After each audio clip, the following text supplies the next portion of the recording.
40 ہجری کا جب رمضان اپنے اختتام کو جاتا رہا تو امام علی علیہ السلام بار بار فرماتے رہے، پوچھو جو پوچھنا چاہتے ہو، کیونکہ ان قریب تم اپنی نظروں سے مجھے دیکھ نہیں پاؤ گے۔ پھر بار بار روتے رہو گے کہ کاش آج علی ہوتے، اس سے ہم یہ سوال پوچھتے۔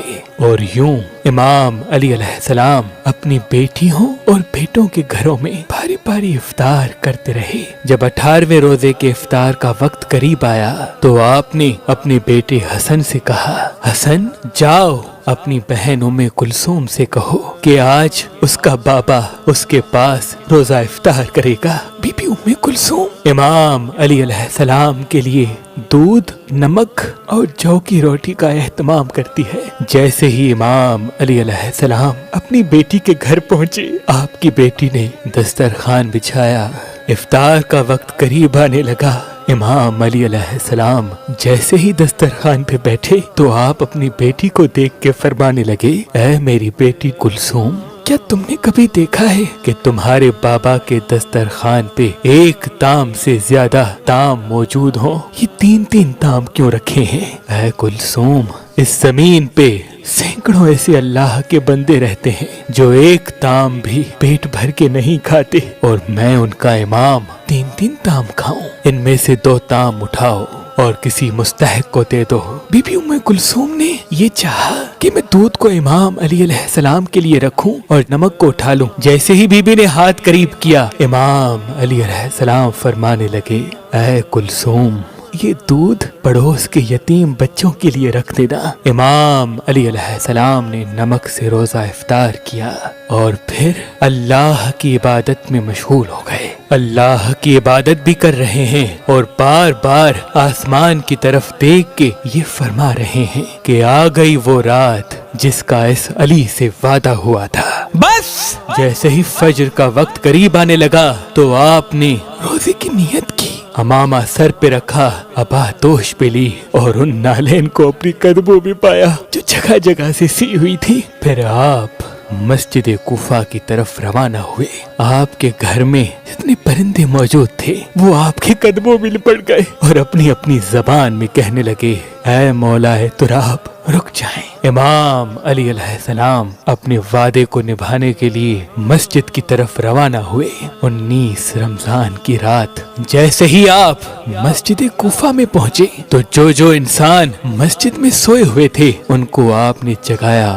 ان میں آپ کا قاتل عبد الرحمن ابن ملجم بھی تھا۔ اس نے جیسے ہی امام علی علیہ السلام کو دیکھا تو امام علی علیہ السلام نے فرمایا، فجر کے وقت اللہ کے گھر میں سونا اللہ کو پسند نہیں، اٹھو اور اپنے فعل کو انجام دو۔ یہ کہہ کے آپ محراب کی طرف روانہ ہو گئے اور اذان دینے لگے۔ آپ کی آخری اذان جیسے ہی کوفے کی گلیوں میں گونجی تو ایک کوہرام برپا ہو گیا۔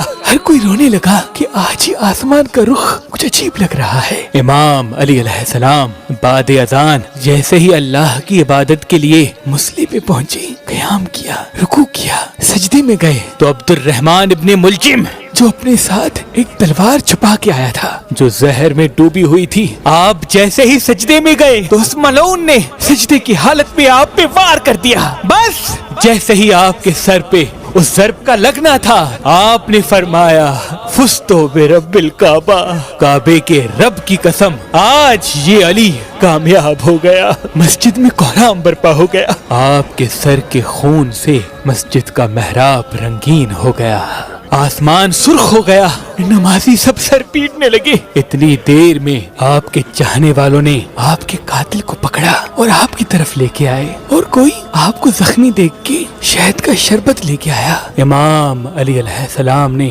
جیسے ہی اپنے قاتل کو دیکھا کہ اس کے چہرے پہ موت کا ڈر ہے تو جو چاہنے والا امام کے لیے شہد کا شربت لے کے آیا تھا، آپ نے اس چاہنے والے سے کہا، اے مجھ سے پیار کرنے والے، یہ شربت میرے قاتل کو پلا، کیونکہ اس کے چہرے کا ڈر یہ بتاتا ہے کہ اس شربت کی مجھ سے زیادہ اس کو ضرورت ہے۔ اور سختی سے فرمانے لگے کہ کوئی بھی میرے قاتل کے ساتھ